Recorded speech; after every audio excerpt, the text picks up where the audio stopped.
শুভ সকাল বন্ধুরা, আশা করি সবাই ভালো আছো। আমিও ভালো আছি। দেখো বন্ধুরা, আমি তো রান্না করছি, ভাত রান্না করছি, আর আমার মেয়ে দেখো এই শিলনোড়া এখানে নিয়ে ফার্স্টে করছিল, তারপরে এখন বেলুন চাকি নিয়ে এসছে। এই তার অবস্থা কি করেছে দেখো। এখন দেখো কি করছে শিলে নিয়ে। এই দেখো কি করছিস, কি করছিস, এদিকে থাকা। এই কি করছিস?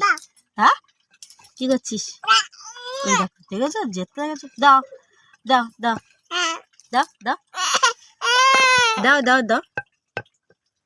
দেবা না, দেবা না, দেবা না? কেন কেন দেবা না? কেন কেন দেবা না? কেন কি করছো? হ্যাঁ, ঠিক আছে, ঝগড়া করছে। দেখো, দাও দাও দাও দাও দাও দাও দাও দাও দাও দাও দাও দাও দাও দাও দাও দাও দাও দাও দাও। ঠান্ডার সময় দেখো মোজা জুতো পরে দিয়েছিলাম, খুলে ফেল দিয়েছে। তারপরে হাত মোজা দিয়েছিলাম, সেটাও খুলে ফেল দিয়েছে। করে কিছু মাথার টুপিটাও কোথায় খুলে ফেলে দিয়েছে, কোথাও কিচ্ছু নেই।